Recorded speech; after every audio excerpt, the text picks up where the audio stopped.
À celles et ceux qui nous rejoignent, merci aux fidèles Futurapolis, 10e édition, en direct du Quai des Savoirs à Toulouse, où en streaming chez vous reprend pour une après-midi particulièrement intense. Alors je vous rappelle qu'à tout moment, en envoyant un SMS au 07 69 69 38 33, vous aurez la possibilité de poser des questions à nos invités à la fin de chaque échange. C'est un petit peu une promesse de Gascon, parce qu'on a un peu l'expérience de ce matin où on était emballé, on prenait un peu trop de temps, et donc on avait parfois qu'une seule question. Donc je m'en excuse par avance. On s'intéresse cet après-midi à la mer et à ses trésors. On l'a intitulé évidemment « Les trésors de la mer ». Voici Olivier Poivre d'Arvor, Emmanuel Pierret-Bardou et Ghislain Bardou. C'est Christophe Onodibio, directeur adjoint de la rédaction du Point, qui va modérer ces échanges. Dans un premier temps, c'est Olivier et Christophe qui nous rejoignent ici. On peut les applaudir avec chaleur.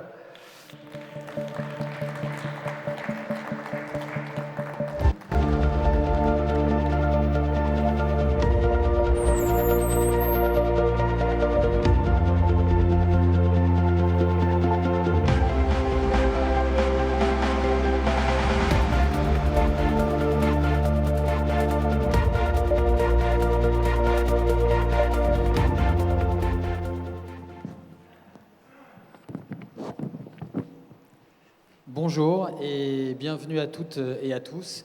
Je suis très heureux d'ouvrir avec vous ce nouveau chapitre sur la mer et l'exploration, à la découverte des trésors de la mer et à la découverte de leur préservation aussi. Alors on va s'intéresser pendant une heure aux profondeurs, aux grandes odyssées à venir, mais aussi aux conflits géopolitiques, et on l'a vu d'ailleurs assez récemment avec la crise des sous-marins australiens pris dans un dossier assez lourd, géopolitiquement parlant, de guerre potentielle, on peut le dire. D'ailleurs, Le Point a fait sa couverture dessus, avec l'océan Pacifique. C'est une sorte d'oxymore, l'océan Pacifique qui devient champ de bataille. Mais il sera question aussi, dans cette rencontre, du formidable patrimoine naturel qu'est l'océan, plein de richesses, plein de promesses aussi. On va en parler dans un premier temps avec Olivier Poivre d'Arvor. Bonjour Olivier Poivre Bonjour d'Arvor. Christophe Onodibio. Voilà, vous êtes président du Musée national de la marine, vous êtes écrivain, vous êtes ambassadeur pour les pôles et les enjeux maritimes. Vous êtes maintenant envoyé spécial du président de la République pour les océans et les pôles aussi. C'est ça exactement l'intitulé ?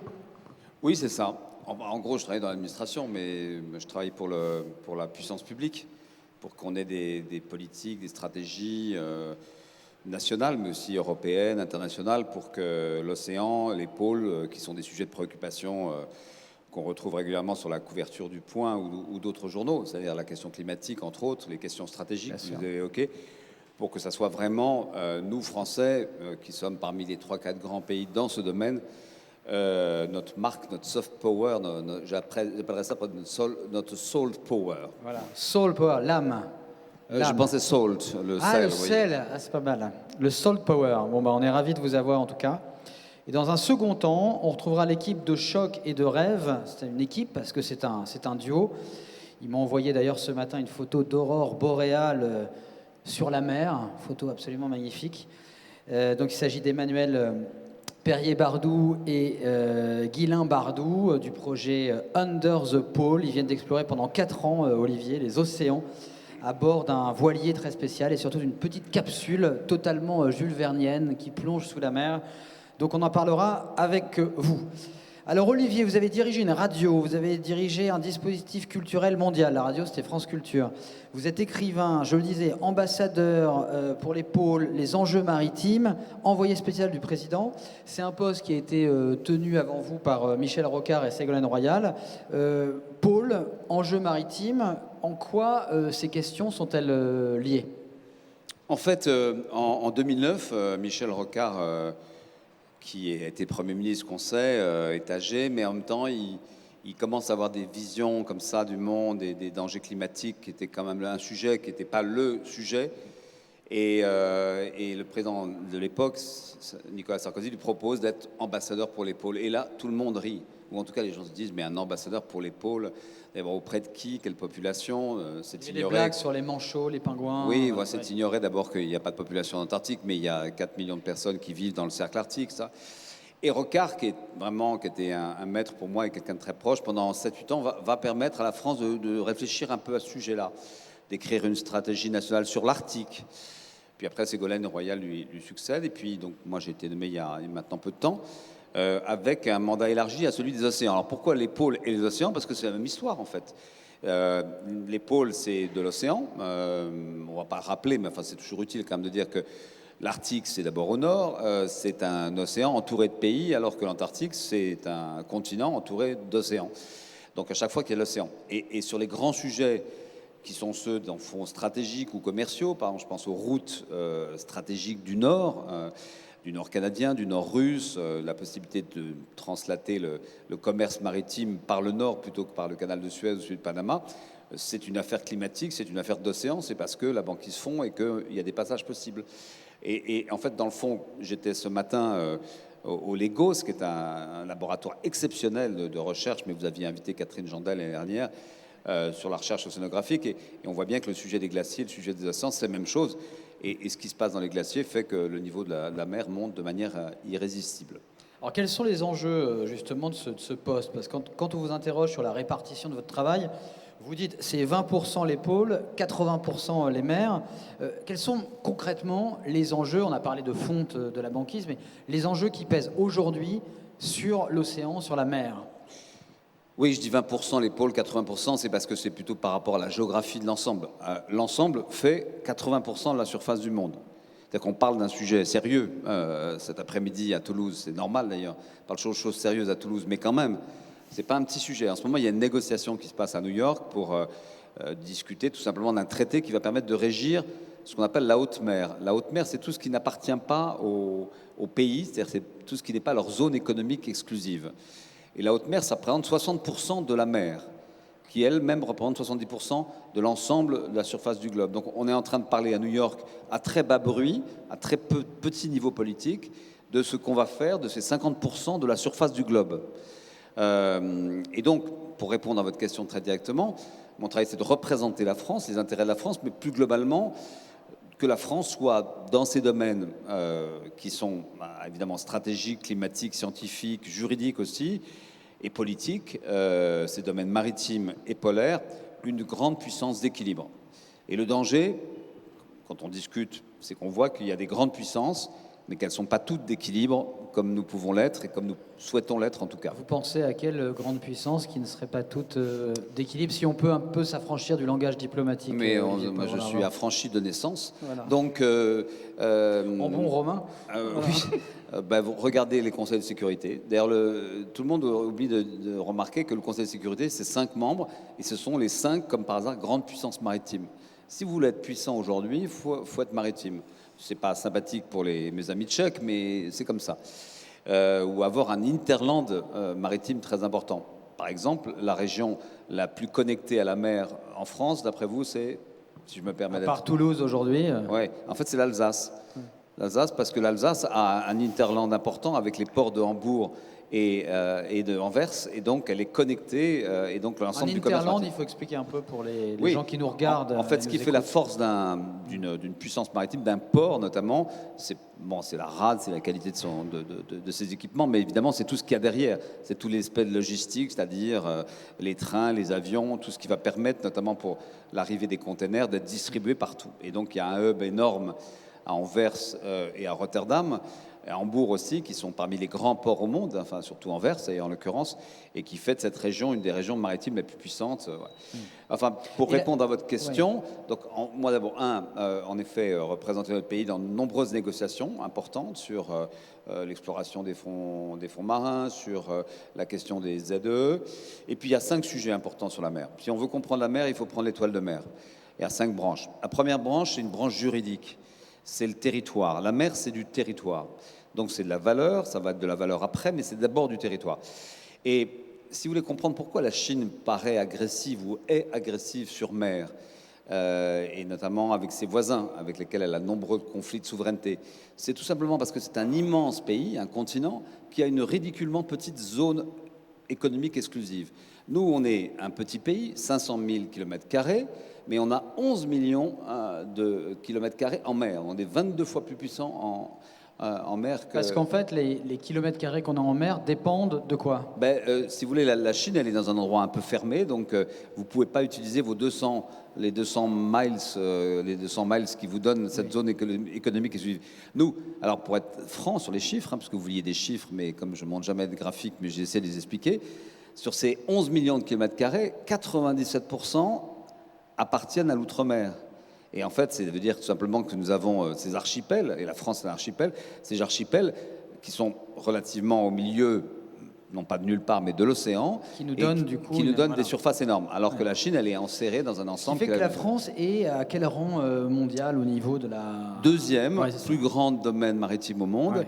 et peut-être en passe si on fait un recalcul de ce qu'on appelle le plateau continental, pourrait devenir le premier. Donc ça, c'est le premier sujet, c'est le juridique. Donc, les gens se battent encore pour des questions de souveraineté.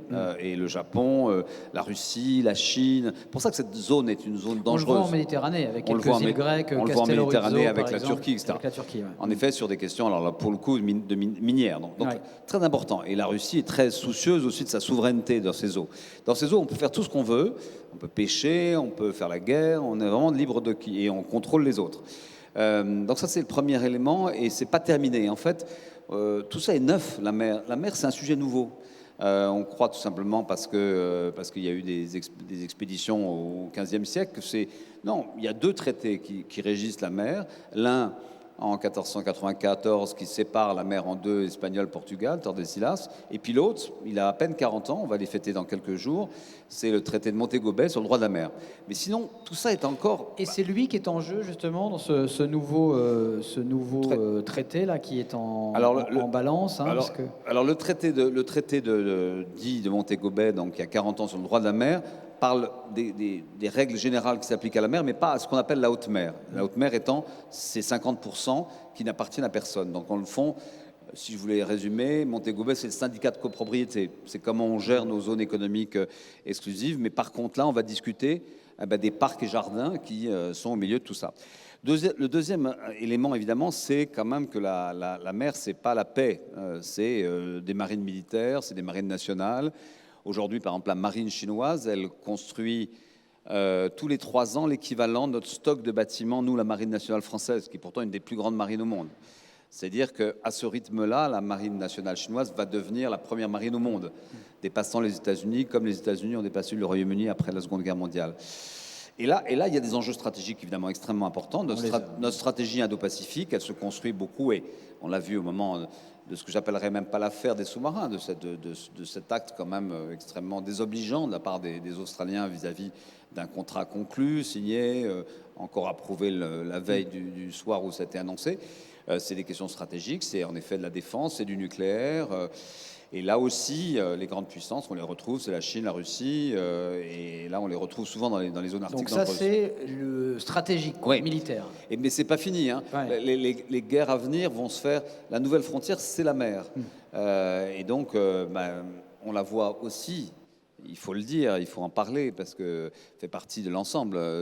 Les drames qu'on a vécus tant en Méditerranée récemment que dans la Manche il y a quelques jours, c'est aussi cet élément, cette nouvelle frontière. Le troisième, c'est l'économie. C'est beaucoup d'argent, la mer. Hein. Si on mettait ensemble l'ensemble du revenu de la mer, ça serait le 5e pays au monde, le plus gros PIB au monde. Donc c'est considérable. C'est de la pêche, avec tous les éléments liés à la nourriture, à l'alimentation. C'est évidemment de la construction navale. C'est évidemment des chantiers. C'est du tourisme littoral. Nous, s'il y a autant de touristes en France, c'est parce qu'on a tout simplement un littoral. Et puis les deux autres éléments de la branche, enfin les deux autres branches de l'étoile de mer. Dans les ressources économiques, vous oubliez tout ce qui est recherche médicinale aussi. Alors on va en parler parce que c'était votre sujet. Ouais. Il ne faut pas non plus imaginer qu'on ne parle pas d'Eldorado. Pour l'instant, la mer, elle rapporte à travers la pêche, mais en tout cas, pour tout ce qui est des innovations, c'est encore assez naissant. Il y a les nodules polymétalliques quand même, Voilà. qui sont... là, il y a une petite ruée vers le, C'est assez vers le nodule. Non, Pas l'or, mais vers le c'est assez nodule. poétique, c'est assez rimbaldien. Il y a les encroûtements cobaltifères et les nodules dont vous parlez. Non, le sujet dont vous parlez, c'est celui, c'est important d'en parler, des grands fonds. D'abord parce que, première chose, on ne connaît rien à la mer. On connaît vraiment Alors, peut-être, rien. Olivier, je vous interromps, Oui. on finit sur Oui. les... Il nous manque Donc, dans l'étoile de mer, les il nous deux manque autres deux branches, Ouais. c'est la branche scientifique. Ouais. C'est justement celle-là qu'on est en train d'aborder. C'est-à-dire que, dans le fond, il y a, et notamment en France, une très bonne recherche, coordonnée souvent à l'échelle internationale, mais qui a relativement peu de moyens par rapport à la recherche spatiale, qui est moins organisée que la recherche européenne sur l'espace, par exemple, on le sait à Toulouse, et qui mérite vraiment un grand coup de main parce qu'on ne connaît pas l'océan. On ne connaît pas l'océan. Or, pourquoi il faut le connaître? C'est parce qu'il monte. Il monte irrésistiblement. Et là, toutes mes discussions avec les scientifiques montrent que ce que dit le GIEC, c'est-à-dire 3,5 mm par an, ben, on va arriver à 1 mètre, mais en fait, la marge d'erreur est grande et elle nous conduit vers les 2 mètres. Alors, 2 mètres, Toulouse ne sera pas sous l'eau, mais Bordeaux sera sous l'eau. Noirmoutier, c'est plus la peine d'aller dans sa maison, elle sera sous l'eau. Ce sera la ville 10. Le Havre, Dunkerque, Calais. Le Havre aussi sous l'eau. Oui, je vous l'ai dit rapidement pour pas vous faire de peine. Mais bon, ça peut être beau aussi. Hein, non, mais très sérieusement, ce sujet de la résilience côtière, il est majeur. Et on en parlera peut-être si on a 2 minutes, mais là sont concernées des villes comme Jakarta, qui va déménager bientôt pour aller à Bornéo, des grandes villes d'Asie et évidemment tous ces États insulaires. C'est 1 milliard de personnes sur les 9 qui seront en 2100 obligés de partir, de quitter parce qu'ils auront les pieds dans l'eau. Et à la COP, d'ailleurs, il y avait un des ministres d'une des îles du Pacifique qui s'est fait photographier chez lui, les pieds dans l'eau. C'est quand même ce qui va arriver. Donc les scientifiques, c'est capital. Et la 5e branche, c'est le climat. Aujourd'hui, ce qu'il faut arriver à penser, c'est une sorte de nexus entre climat, océan et biodiversité. C'est la même histoire. Et c'est pour ça que les affaires de l'océan sont si capitales, parce que l'océan, vous en connaissez les vertus en termes de puits de carbone, d'oxygénation, mais aujourd'hui, l'océan est vraiment en danger parce qu'il s'acidifie, parce qu'il monte, parce qu'il y a tous ces dérèglements climatiques qui font qu'il y a ces événements extrêmes un peu partout. On va parler justement de votre rôle et de votre action, Olivier Poivre d'Arvor. Vous l'avez rappelé, l'ambassadeur des pôles et des enjeux maritimes a pour mission de porter vraiment la voix de la France, notamment dans 2 endroits de la Terre qui sont, vous l'avez rappelé, l'Arctique et l'Antarctique. Alors, en 1959, la France, je le rappelle, a signé à Washington avec 11 pays le traité sur l'Antarctique. Qu'est-ce qui définit ce traité? Une sorte de... Qu'est-ce qui est autorisé ou non dans cette zone qui est très fragile? 52 pays ont depuis rejoint le traité, donc c'est plutôt très positif. Des scientifiques français ont d'ailleurs établi des bases à cet endroit. Mais du côté de l'Arctique, c'est un peu plus compliqué. Et les relations internationales, Le Point en parle très souvent, sont beaucoup moins apaisées. La zone arctique, c'est une terre d'enjeu. Il y a le Canada, on y trouve le Canada, l'Alaska, le Groenland, la Russie et la Norvège. Il y a bien un conseil de l'Arctique, qui est une institution qui a été créée en 1996. La France n'est qu'observatrice seulement, elle observe. Oui, c'est normal, puisque le Conseil de l'Arctique, c'est là aussi le conseil des riverains, en fait. Et nous, on n'est pas riverains. On est observateurs comme la Chine, comme l'Union européenne, comme l'Allemagne. C'est très bien d'observer, mais il se trouve qu'à la fin du mois de novembre, donc c'est bien, on vous a un peu en exclusivité, vous allez remettre normalement la première stratégie polaire de la France. Est-ce que vous pouvez nous en donner les grandes lignes? Je dirais, il y a trois mots, la science et la science. Pourquoi la science et la science et la science? C'est parce que ce qui se passe aux pôles, c'est les pôles sont à la fois les acteurs et les témoins du changement climatique. Si on sait qu'il y a du changement climatique, c'est merci Jean Jouzel, mais merci d'abord Claude Lorius, qui est ce savant qui va avec des carottages de glace dans une station avec les Russes, Vostok, qui va dans les années 80 retirer la glace qui a plusieurs milliers d'années, plusieurs dizaines de milliers d'années, plusieurs centaines de milliers d'années, et dont on va pouvoir, à Grenoble, en analysant, mesurer ce qu'elle nous dit du changement climatique, c'est-à-dire un basculement au 19e siècle, la civilisation industrielle, et vraiment un affolement, un réchauffement terrible ces dernières décennies. Mais donc, qu'est-ce que vous allez faire? Parce que ça, malheureusement, On en a conscience, je crois, de plus en plus, et tant mieux, parce que ce n'était pas le cas il y a quelques années. Mais justement, qu'est-ce que la France va développer? Première chose, considérer que les pôles sont des sujets de bien commun. C'est pas rien. Les pôles ne sont pas les propriétés des uns ou des autres. C'est un sujet qui nous concerne tous parce qu'il va nous affecter de manière dramatique dans peu de temps. Là, vraiment, ce matin encore, j'ai des chiffres sur le Groenland qui sont effrayants sur la fonte du Groenland. Donc, d'abord, en effet, en faire un sujet, non pas de rivalité, mais de communauté internationale. Est-ce que ça va être des nouvelles routes commerciales? Forcément, on le voit déjà. Tout le monde se prépare à exploiter ces zones. Il y a dans l'Arctique, notamment, 15 à 17% du PIB russe. Alors, quand l'Union européenne, dans son communiqué qui a fait récemment dit il faut que le gaz et le pétrole, les charbons restent dans la mer Arctique. Évidemment, les Russes ne sont pas contents. Mais il y a donc aujourd'hui, en effet, des enjeux économiques considérables, à la fois ceux des ressources naturelles dans l'Arctique, peut-être dans l'Antarctique un jour, mais aussi évidemment des enjeux de transport et des enjeux sécuritaires. Donc notre position, elle va être de dire, premièrement, c'est un bien commun. Donc on ne peut pas se répartir comme ça les ressources. Mais ça, c'est sympa de le dire, mais est-ce qu'on a les moyens de faire entendre écoutez, on a eu les moyens, alors qu'on était...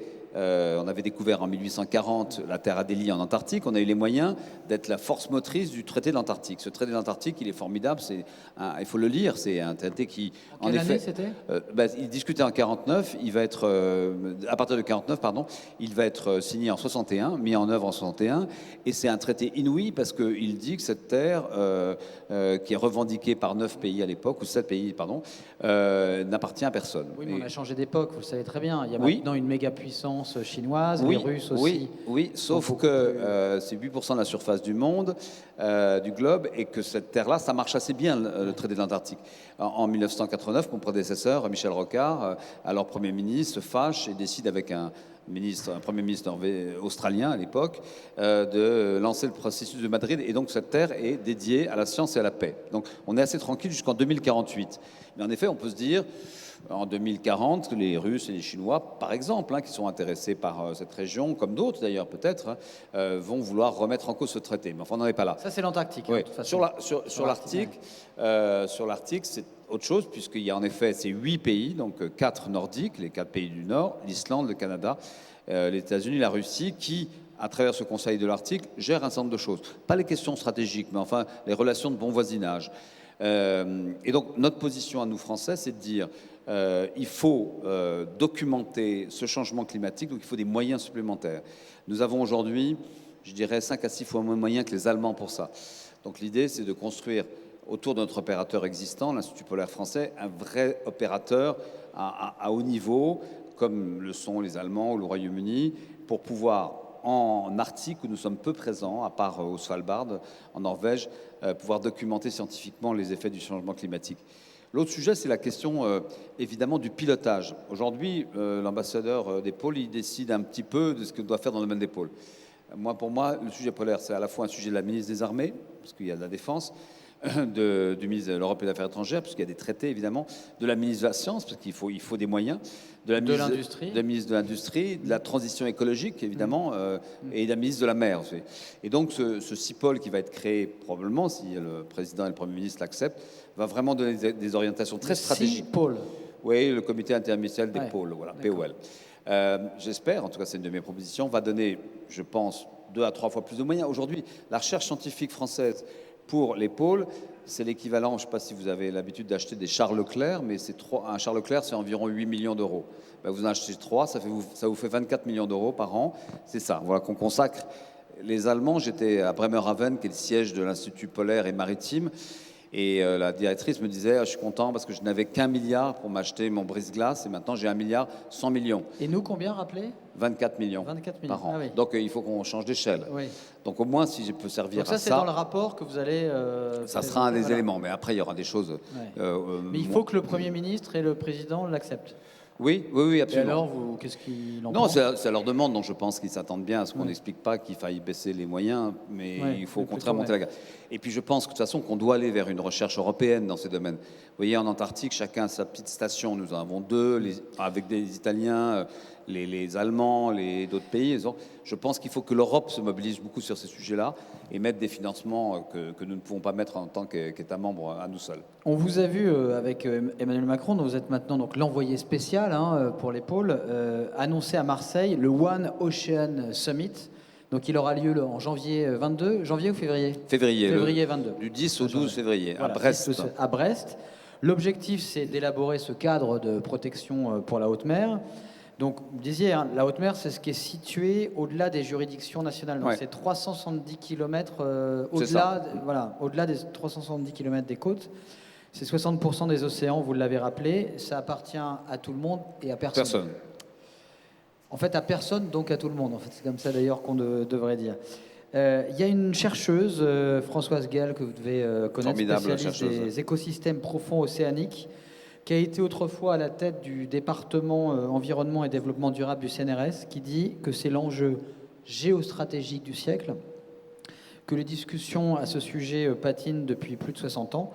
Donc je vous demande, pourquoi ça patine, ça on peut comprendre, mais surtout, pourquoi est-ce que ça arrêterait de patiner? Là, c'est pas une image, c'est pas la banquise que j'imagine.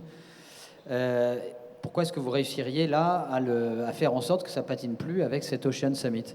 Parce que la mer, jusqu'à il n'y a encore pas très très longtemps, c'était soit l'affaire des marins militaires, soit l'affaire des pêcheurs, soit l'affaire des plaisanciers, dans le fond. Or, en fait, c'est beaucoup plus que ça. Donc, il faut vraiment qu'il y ait un engagement politique sur, en effet, cette discussion sur ce qu'on appelle la haute mer, la colonne d'eau, et aussi la question, évidemment, des grands fonds marins.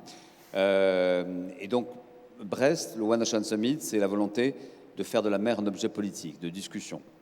C'est peut-être la préfiguration d'ailleurs à une COP dédiée à l'océan. Les COP, c'est formidable parce que vous avez à la fois les États membres et vous avez la société civile. Sauf qu'on voit le résultat, on a un Boris Johnson qui dit qu'attention au changement climatique et qui prend un jet privé pour aller dîner avec un climato-sceptique. Par exemple, mais ça c'est une des aberrations. Mais moi j'ai bien pris l'avion pour venir vous voir, vous voyez, donc aussi on a tous nos péchés. Mais quand même, de COP en COP, on avance. Moi, je me souviens de la COP 21, vous vous en souvenez, elle a marqué, c'est un moment très très important quand même dans l'histoire de la conscience collective. Alors après, ça avance plus ou moins, mais quand même, aujourd'hui, y compris sur la question du charbon, moi j'étais à Glasgow, évidemment, c'est des petits pas, mais on ne va pas annoncer le changement du jour au lendemain. Donc vous pensez que là, vraiment, avec ce One Ocean Summit, vraiment ça va marquer les esprits et on peut enfin espérer que ce genre de choses Là, vous allez avoir réglé. une mobilisation puisque c'est un sommet de l'Union européenne, dans le cadre de l'Union européenne que nous présidons, donc c'est un sommet à l'échelle européenne. Donc il y aura d'abord un engagement européen. L'Europe, c'est le premier domaine maritime au monde. C'est la France, même sans le Royaume-Uni, on est encore très puissant. C'est des grands ports, c'est la France, c'est l'Italie, l'Espagne, c'est des armateurs, la Grèce, Malte, Chypre, enfin que ça, grande puissance européenne. Donc si vous voulez, l'Europe va s'engager pour vraiment une ambition de protection, c'est ça le sujet principal. C'est pas d'exploitation, c'est de protection de l'océan. De sanctuarisation, on peut dire? Non, de protection. Pas sanctuarisation. Sanctuarisation, ça veut dire un moratoire, on met une coupe. Vous voyez, pourquoi pas? Mais non, parce que, par exemple, si vous dites... par exemple, j'ai certaines ONG, je peux comprendre, c'est leur parcours, mais il faudrait un moratoire sur l'exploration des océans, mais on ne peut pas arrêter de... Sur l'exploitation, peut-être? Oui, l'exploitation, oui, mais l'exploration, non. Donc, et vous pourriez porter justement l'idée d'un moratoire sur l'exploitation? L'UICN, qui s'est tenu en septembre, le Congrès pour la Nature, a proposé en effet un moratoire sur l'exploitation des grands fonds. Après, je pense que d'abord, le but de Brest, c'est de mettre des politiques autour de la table pour faire de l'océan un vrai objet politique sur plein de choses. Il n'y a pas que ça. Le plastique, 80% du plastique que vous trouvez dans l'océan, qui est en train de tuer l'océan, vient des fleuves, vient de la terre. Donc l'idée, c'est de porter un texte, un traité contre l'interdiction du plastique à usage unique, avec l'Inde, par exemple, qui semble prêt à nous suivre sur cette voie-là. Mais il y a de nombreux sujets. Le verdissement du transport maritime. Le transport maritime, c'est 92%, 94% du commerce mondial. Évidemment, c'est polluant. Et donc là, on va réussir à faire que les grands transporteurs, je pense CMA CGM, troisième transporteur au monde, des tonnes et des tonnes et des tonnes, mais aussi Maersk, le premier MC, signent un engagement pour ces nouvelles énergies renouvelables à travers un label qui s'appelle Green Marine Europe. Donc, sur chaque domaine, et notamment la protection des territoires, c'est les 30% d'aires marines protégées, de protection sur pour 2030 sur les territoires des ZE. Et la France va pouvoir annoncer qu'on est en avance, qu'au lieu de le faire en 2030, en 2022, on aura protégé 30% de notre territoire marin. Donc ce sont des combats pour la protection, pour la connaissance de l'océan. On connaît mal, donc là j'étais aujourd'hui avec une entreprise formidable, Mercator Océan, qui est ici à Toulouse. Et donc on va avancer sérieusement, je crois, sur cette discussion. Il nous reste 30 secondes, Olivier Poivre-d'Arvor. Je voudrais en une ou deux phrases un engagement, voilà, de votre part en une phrase pour ces trésors de la mer, puisque c'est le titre de cette table ronde.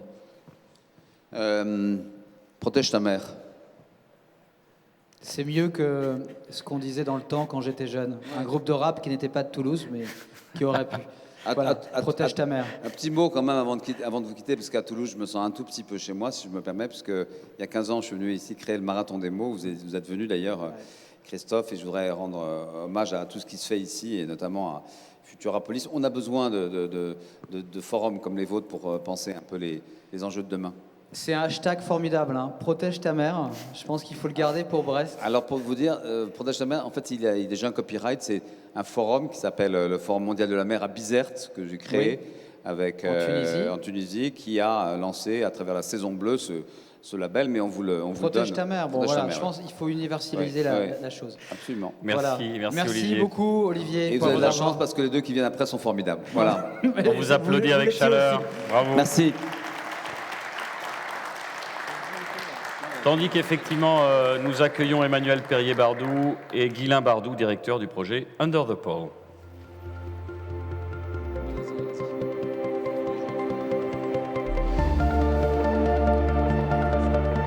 Je me lève quand même pour vous accueillir.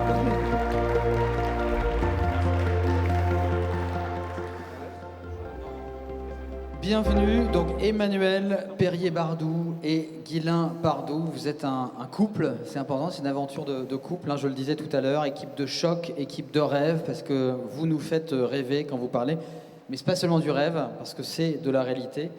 Et je parlais de cette aurore boréale que j'ai reçue via les réseaux sociaux, on voit votre bateau, un paysage absolument magnifique. Donc vous êtes le projet, la mission Under the Pole, dont on voit quelques images là en ce moment même. Vous vous apprêtez d'ailleurs, je crois, à repartir prochainement en 2022. Je me suis plongé dans votre aventure pour préparer cette table ronde. Je vous suis depuis longtemps, mais avec vraiment délectation et émerveillement dans votre aventure.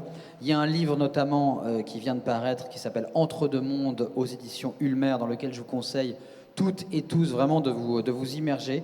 Et je voudrais commencer par là parce qu'on y lit des choses extraites de votre journal de bord. Emmanuel, je vous cite: « Je n'ai pas dormi de la nuit avant le départ pour la capsule. Cela m'a rappelé une autre nuit, la veille de notre dépose en DC3 sur la banquise au pôle Nord. Dans le noir de ma chambre, je me suis projeté dans le noir de l'océan et j'ai murmuré que j'avais de l'appréhension. Guylain m'a répondu avec son aplomb habituel: « Tu vas kiffer. » Alors, est-ce que vous avez kiffé, Emmanuel? Et puis, expliquez-nous, Emmanuel et Guylain, ce que c'est, pour ceux qui ne connaissent pas encore Under the Pole. Quelle est la mission? Quelle est l'origine? Quel est le futur, puisqu'il est question de futur, de ce projet absolument émerveillant? Oui, alors pour répondre à la première question, j'ai kiffé. Évidemment, il y avait de l'appréhension. Donc la capsule, c'est un habitat sous-marin léger qu'on a développé donc, dans le programme Under the Pole. C'était un projet dans le projet pour l'observation du milieu marin pendant plusieurs jours. Donc on a été plusieurs plongeurs à se relayer 3 jours, 3 nuits à l'intérieur. Et donc en effet, à la veille de ces 3 jours dans la capsule, j'avais de l'appréhension. Puis j'ai fait un petit exercice que je conseille à tous parfois dans ce genre de cas. Je me suis rappelé la petite fille que j'étais et qui rêvait devant le commandant Cousteau et qui rêvait de partir comme ça dans un habitat sous-marin, faire ça. Et je me suis dit, à 6 ans, je rêvais de faire ça, je ne savais pas comment j'allais y accéder. Demain, je vais y être, il n'y a pas de raison, il n'y a plus de raison d'avoir peur. Et dès que je suis rentrée dans cette capsule, dès que j'ai eu le récif corallien comme jardin autour de moi, j'ai oublié cette peur et puis j'ai profité. Voilà. Alors Emmanuel ou Guylain, justement, Under the Pole, c'est quoi? Il y a le bateau, il y a la capsule. Est-ce que vous pouvez nous expliquer? Alors, Under the Pole, c'est un programme d'exploration sous-marin d'abord, effectivement qui fait appel à des moyens techniques, puisqu'on est en mer, puisqu'on est dans le milieu sous-marin. Donc un bateau, le Wai, qu'on voit peut-être sur certaines images. Demain, un nouveau bateau qu'on est en train de développer actuellement. Et puis, en fait, d'une manière plus générale, je dirais, c'est un souci de recherche, d'innovation. C'est s'appuyer aussi sur l'émergence ou les nouvelles technologies qui peuvent apparaître, qui deviennent des nouveaux outils qui permettent eux-mêmes de porter un regard différent sur cet environnement marin, cet environnement sous-marin. Mais derrière, alors il y a nous, évidemment, mais il y a une équipe, il y a la science. Et l'objectif, c'est d'aller porter un regard nouveau, différent sur cet environnement sous-marin. On a beaucoup travaillé dans les régions polaires, pour commencer. Aujourd'hui, notre terrain, si je puis dire, d'exploration scientifique, c'est vraiment tous les bassins océaniques de la planète, à travers le futur programme, enfin le programme, puisqu'on est dedans maintenant, qui va nous occuper pendant les 10 prochaines années dans le cadre de la décennie des Nations Unies. Voilà. Alors ça, c'est le Wai. Le Wai, c'est une plateforme logistique. Ça, c'est vos enfants, logistique. Parce que je précise ça, c'est toujours... Parce que vous faites tout ça avec vos 2 enfants. Et les scientifiques, c'est absolument génial. Oui, parce que en fait, on est une famille et comme les gens qui travaillent, donc on emmène nos enfants avec nous, donc on est organisé pour ça, on a une nounou à bord. Mais donc oui, les 2 enfants ont passé la moitié de leur vie sur le bateau avec nous.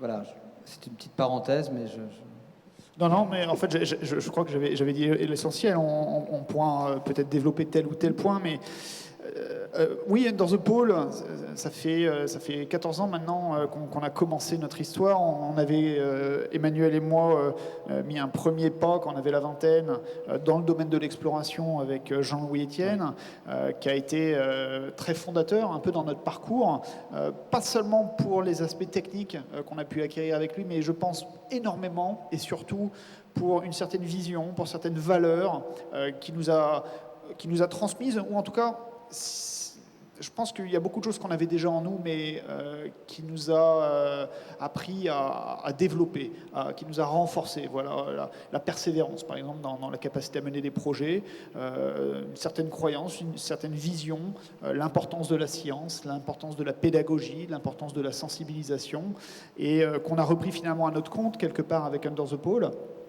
Avec notre passion comme moteur, la passion pour le milieu océanique, la passion pour le milieu sous-marin. Alors ma question est toute bête, mais je pense qu'il faut la poser. Avant, un explorateur, en fait, il explorait ce qu'on ne connaissait pas, des nouveaux territoires, il allait au loin, il trouvait des continents, des îles. Là, on peut se dire que la mer, elle est explorée depuis très longtemps. En quoi explorez-vous cette mer différemment? Parce que je crois que vous travaillez sur une zone très particulière de l'océan. On connaît en fait encore très peu les océans. Nous, notre spécificité, c'est en effet la plongée dans les océans polaires et la plongée profonde et l'exploration de la zone qu'on appelle mésophotique. Mésophotique, ça vient du grec. Méso, moyen, photique, lumière. C'est en dessous de 30 mètres et jusqu'à 150 mètres, jusqu'à 150, 200 mètres, suivant la visibilité dans l'eau. Les derniers rayons de lumière qui passent. Et cette zone est très peu explorée et elle a été très peu en fait, tout simplement parce qu'il y avait très peu d'efforts de plongée. C'est compliqué de plonger profond.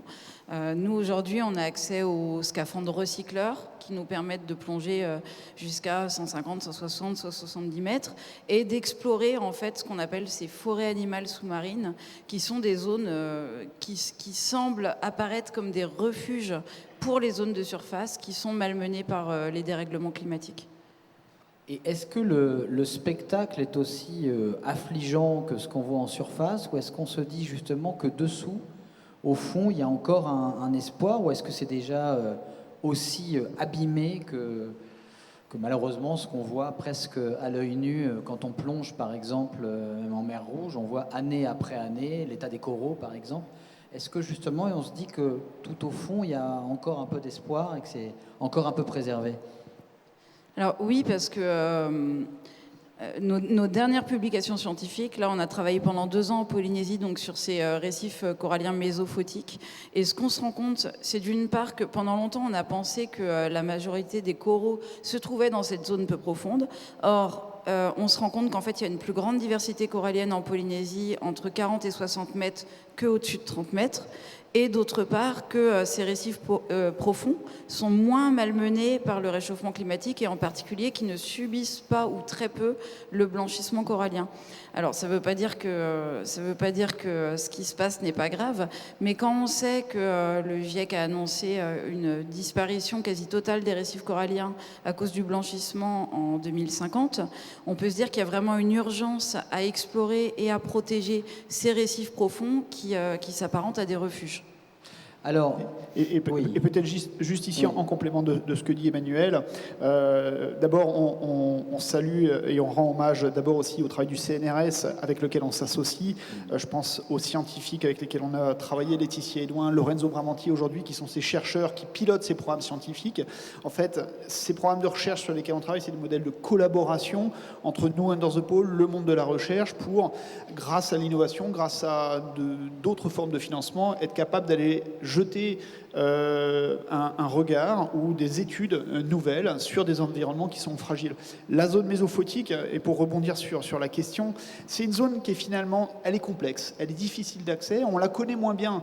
Et donc, des questions se posent, des études sont menées, Emmanuel l'évoquait là sur les récifs coralliens, mais en fait, si on étend ce questionnement à l'ensemble des littoraux de la planète, parce que c'est de ça dont il s'agit, ça interroge énormément. C'est évident que ces zones qui connectent en fait les grandes profondeurs avec les littoraux du monde entier jouent un rôle majeur. Et quand on y regarde de plus près, on se rend compte que oui, il peut y avoir des espoirs, oui, il peut y avoir des menaces, mais surtout en fait la grande question derrière, c'est celle de la connaissance scientifique. Il est urgent aujourd'hui d'approfondir en fait notre connaissance sur ces milieux. Pourquoi ? Parce que c'est les littoraux de la planète, donc ils sont à nos pieds sur l'ensemble de la planète, et s'ils peuvent être source d'espoir, ils peuvent aussi être, je dirais pas source de désespoir, mais en tout cas, il est urgent de les préserver, et la juste préservation passe par la connaissance.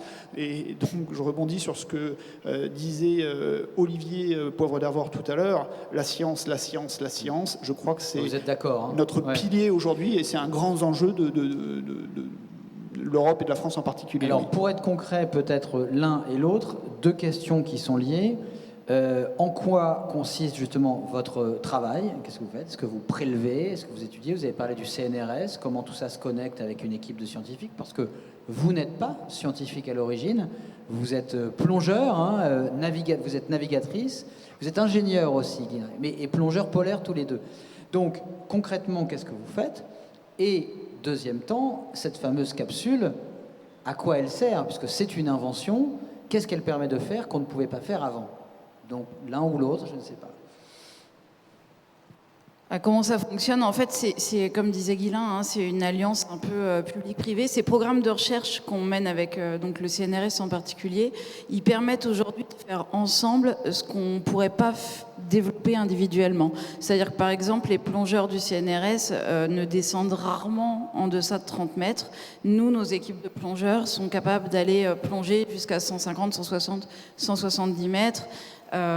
Et d'y travailler surtout, parce que le tout c'est pas d'aller plonger, c'est aussi de pouvoir effectuer ces prélèvements. On prélève par exemple des petits morceaux de coraux, c'est ça, de ces coraux profonds. Les scientifiques, ils établissent des protocoles, des photos quadras, donc des photos systématiques des récifs, de l'échantillonnage de corail, on met des capteurs, on met des hydrophones, on va faire ça sur chaque site, sur plusieurs îles, et on va répéter ce protocole. Le travail, il est échantillonné en surface par des scientifiques qui sont à bord du bateau. Sur le bateau, il commence déjà à être échantillonné.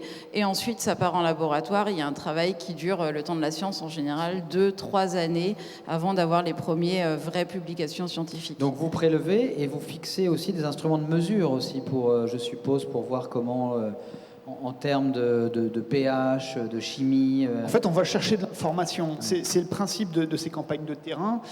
Mais le travail, en fait, commence en amont. Le travail commence dans le dialogue avec le monde de la recherche, donc le CNRS, ces chercheurs qui pilotent ces programmes, mais qui est un monde très international. En fait, tous ces chercheurs travaillent en réseau, c'est des consortiums, par exemple, qui vont poser des questions, des grandes questions qui correspondent, par exemple, aux grands enjeux contemporains. Et derrière se monte un programme avec la nécessité de récolter de la donnée. Alors, c'est du prélèvement, c'est de la data, c'est la data qu'on obtient comment? En pesant avec des capteurs, oui, ça, avec ouais. des senseurs dans la colonne d'eau sur le fond qui vont capter la Oui, lumière, la qui vont colonne capter d'eau, la il en a parlé température. tout à l'heure, mais on n'a pas eu le temps d'expliquer. Qu'est-ce que c'est la colonne d'eau? La colonne d'eau, c'est la hauteur d'eau finalement entre les vagues en surface et puis le fond, le benthos, qui peut être variable. Donc les plaines abyssales des océans peuvent être à 3, 4, 5 000 mètres de fond selon les zones. Et puis les littoraux de la planète, quand on se rapproche, où selon les zones, ça peut être de quelques mètres, quelques dizaines de mètres ou quelques centaines de mètres. Donc produire de la connaissance à partir justement de prélèvements, d'instruments de mesure, par exemple, est-ce que vous fixez aussi sur ces... On a vu un requin presque des abysses tout à l'heure. Est-ce que vous fixez des petits appareils sur eux pour pouvoir un peu suivre leur Alors nous, leur non, parce qu'on ne va pas ouais. travailler sur ces thématiques-là. On va travailler, on ne peut pas tout faire. Donc c'est pour ça qu'il y a tant de sujets à étudier. En fait, il y en aura toujours une infinité. Ça rejoint la question de tout à l'heure. Quid de l'exploration moderne. En fait, l'exploration moderne, je pense qu'elle doit venir nourrir la recherche, la science. On n'est plus dans une époque comme on l'a été les siècles passés. L'exploration polaire a été d'ailleurs la dernière grande exploration géographique. Aujourd'hui, la planète, elle est connue en surface, mais l'exploration, elle est tournée vers la connaissance et la préservation de notre environnement. C'est de l'exploration scientifique aujourd'hui. Et pour en revenir sur cette question c'est presque scientifique... une exploration pour déjà préserver ce qu'on découvre, en fait, tout de suite. Avant, on découvrait un continent, on l'exploitait, maintenant on le découvre et on Oui, mais Oui, en fait, c'est ça, parce que nous, ce qu'on est en train de découvrir dans la zone mésophotique, quand on vous parle de refuge, en fait, il est tout aussi urgent de le préserver avant même déjà... on voit qu'il y a de l'intérêt, on commence à le connaître, mais il ne faut pas attendre de le connaître pour le préserver. En fait, il faut tout de suite prendre cette troisième dimension, la profondeur, dans les mesures de préservation. Parce qu'on voit bien que tout va très vite, donc il ne faut pas attendre de parfaitement connaître cette zone pour la protéger, il pourrait déjà être trop tard. Et concernant l'océan aussi, l'océan, c'était évoqué tout à l'heure avec Olivier Poivre-d'Arvor, ça a été un des grands oubliés des grands enjeux climatiques et environnementaux mondiaux pendant des années. Finalement, il y a une ONG, la plateforme Océan Climat, qui est apparue à l'époque de la COP21 à Paris en 2015. Et ça a été le début vraiment où l'océan a commencé à reprendre ou à prendre sa juste place dans les grandes discussions internationales. Et à chaque COP, sur les forums mondiaux, oui, la place de l'océan en fait émerge de plus en plus et on se rend compte que oui, c'est 80% de zones aujourd'hui de la planète qui nécessitent d'être étudiées, qui nécessitent d'être préservées et qui jouent un rôle considérable dans notre avenir, dans la stabilité climatique, dans la stabilité de la préservation, aussi dans la durabilité de son exploitation pour nous, pour les générations futures. Alors, il y a cette capsule que vous avez donc inventée, Guilain. On a inventé la capsule. Qu'est-ce qu'elle permet en équipe, on était nombreux au sein d'Under the Pole pour ça. La capsule, pourquoi une capsule? Oui. Alors la capsule doit son nom en clin d'œil évidemment à l'exploration spatiale. La capsule, c'est un observatoire sous-marin en fait, qui se veut un petit peu un observatoire scientifique pour regarder ce qui se passe sous la mer de manière durable. C'est-à-dire non pas le temps d'une incursion de plongeurs, mais sur au moins un cycle, jour-nuit, peut-être 2, peut-être 3, voilà, c'est ça qu'on a mené. On peut rester 3 jours, c'est ça à peu près Voilà, 3 jours assez facilement, avec des équipes de 2 ou 3 plongeurs. L'objectif, en fait, quelque part, c'est c'est de faire de l'éthologie sous-marine, un petit peu comme... De l'éthologie, alors de il faut l'éthologie. expliquer, c'est un mot grec aussi. Alors, l'éthologie, c'est l'étude du comportement animal. L'homme est un animal, mais là, on pense plutôt aux animaux qui vivent sous la mer, de la même manière qu'on peut avoir de l'éthologie à terre, qui va s'intéresser aux espèces animales. On Donc imagine vous regardez le comment ils naturaliste... vivent, quoi, c'est ça? Tout simplement. Mais la difficulté, c'est que dans le milieu sous-marin, on n'est pas des poissons. On ne peut pas rester longtemps sous la mer. Donc finalement, on n'en observe qu'un fragment circonscrit dans le temps. Mais que se passe-t-il quand on quitte les fonds? Que se passe-t-il quand on remonte en surface? C'est beaucoup plus compliqué. Alors, c'est là où je pense que l'innovation, la technologie peut venir nourrir une forme de connaissance scientifique. Et c'est aussi en ça que l'exploration ne s'arrêtera jamais, contrairement à ce qu'on entend malheureusement parfois. En fait, l'exploration, elle est perpétuelle pour la nuit des temps, mais elle doit, je pense, être au service de la science. Elle doit se nourrir de la science et de l'innovation technologique, et elle doit être tournée vers l'intérêt commun, aussi vers le bien commun, quelque part. Emmanuel, dans ce livre dont je parlais, Entre deux mondes, vous faites le récit, hein, il y a votre carnet de bord justement de la capsule, vous parlez de lever de soleil sur les récifs. Qu'est-ce que vous avez vu, ressenti quand vous étiez dans cette capsule, finalement seul ou presque, à combien d'ailleurs à combien de mètres de profondeur? Alors, la capsule était installée à 20 mètres de profondeur et on fait dedans ce qu'on appelle la plongée à saturation, c'est-à-dire qu'on y reste 2 heures ou qu'on y reste 2 mois, on va mettre le même temps à remonter à la fin. Et on peut en sortir autant de fois qu'on veut en plongée. Donc on est à l'intérieur, on peut se reposer, y dormir, y manger, y lire. Vous lisez Philippe Pullman à La Croisée des mondes, exactement, que les adolescents et leurs parents connaissent bien. Ouais. Et là, vous observez, vous prenez des notes. Comment ça se passe? Ouais, alors en fait, on avait des fiches à remplir en fait sur l'observation de la vie sur le récif, donc la prédation, ce qui peut stresser les animaux. Et en particulier, les moments cruciaux qui sont le lever de soleil, on appelait ça le lever du récif et le coucher du récif. Et voir un peu les espèces qui vont aller se coucher, celles qui vont arriver, et à l'inverse, celles qui vont se lever, celles qui vont se coucher. Un peu le changement de dynamique. Et d'un coup, on porte sur le récif un regard un peu différent qui est comme celui qu'on pourrait avoir sur une ville avec son organisation, les gens qui partent travailler, ceux qui au contraire vont rentrer. Il y a une espèce de dynamique qui se met en place, mais dont on prend la mesure que parce qu'on est derrière ce grand dôme totalement silencieux, que les poissons ne font plus attention à nous et puis qu'on peut observer ça sans limite de temps. Et qu'est-ce qui vous a le plus marqué? Est-ce qu'il y a un souvenir justement de cette vie sous-marine dont vous faisiez un petit peu partie, quoi, ou en tout cas derrière votre... Parce qu'il y a un grand globe de verre, hein, c'est ça, on est... Ouais, on a une vision à 360 grâce aux deux dômes.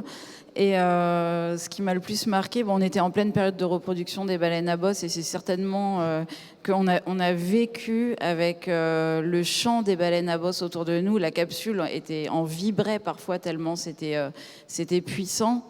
Et en même temps, il y avait ce rapport du GIEC justement sur la disparition des coraux annoncé en 2050. Et on était en train de vivre dans ce rêve, dans cette capsule, avec le chant des baleines, avec les requins, les poissons. Enfin, c'est un jardin. Faut imaginer à quel point c'est beau. Et en même temps, il y avait ce rapport. Et je pensais à mes enfants qui auraient une trentaine d'années à voilà, ça participe vraiment au changement de regard et à l'urgence qu'on ressent aujourd'hui, voilà, de préserver tout ça parce que. Et on peut venir, par exemple, passer un petit moment. Tu es cordialement invité à venir la prochaine fois dans la capsule. Saisir de l'invitation, merci beaucoup.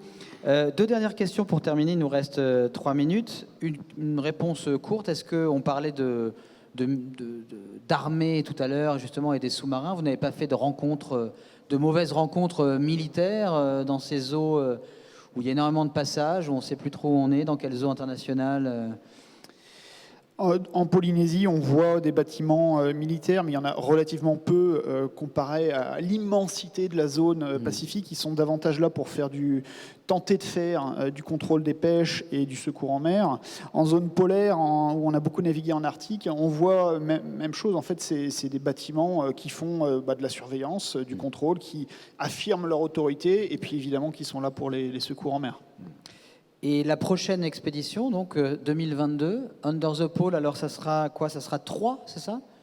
Alors non, On est à la le troisième programme s'est terminé récemment avec l'arrivée du bateau, son retour à Concarneau. Donc c'est 4 On est dans le 4e programme qui va durer 10 ans, qui s'inscrit dans le cadre de la décennie des Nations Unies pour les sciences océaniques au service du développement durable, qui est une décennie donc sous l'égide de l'ONU, qui vise à encourager, promouvoir, développer la recherche océanique à travers le monde pour une utilisation, une exploitation, une préservation durable des ressources, par exemple. Donc vous allez faire quoi, vous? On va travailler sur la zone mésophotique avec Under the Pole. Dans quel coin de... C'est tous les bassins océaniques de la planète pour étudier donc en zone polaire, en zone tempérée, en zone tropicale, la zone mésophotique, à travers en particulier un regard tout à fait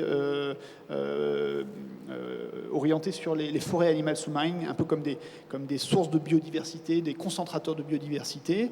On fait ça en collaboration donc avec le CNRS. En France, 2 chercheurs, Lorenzo Bramanti et Laetitia Edouin, avec qui on a déjà travaillé par le passé. L'objectif, c'est de mutualiser des ressources, des financements, des énergies, des moyens logistiques pour mieux connaître ces environnements et les préserver en faisant remonter finalement la connaissance, en s'appuyant d'abord sur la connaissance scientifique, faire un travail éducatif, un travail de sensibilisation auprès des jeunes ou auprès de la société civile, et aussi au niveau institutionnel, à travers un travail de plaidoyer qu'on ne mène pas seul.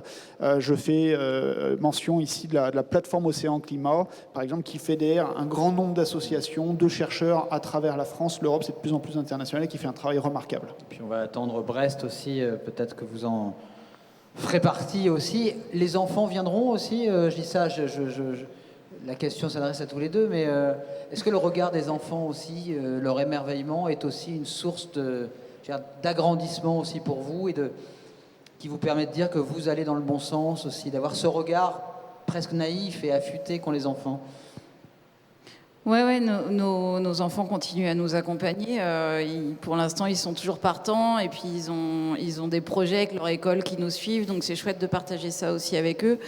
Ils ont un regard naïf, mais de moins en moins quand même, comme tous les enfants de cette planète qui, je pense, portent un regard de plus en plus sérieux quand même sur les questions environnementales, et on a des comptes à leur rendre. Et voilà, et nous, on est contents de partager ça avec eux et leur sensibilité. Et eux, ils sont contents aussi, à mon avis. Ils sont allés dans la capsule? Pas encore? Non, ils étaient trop petits. Trop petits, bon. Mais ils ont nagé avec les baleines à bosse. Ça va, c'est un bon début. Merci beaucoup, Emmanuel. Merci, Guylain. Merci. Et Merci, bonne Christophe. chance à Under the Pole 4. Bravo à vous. Merci, au revoir. Merci à vous. On se retrouve dans quelques instants. Le temps de s'organiser, de tout préparer pour notre 7e session.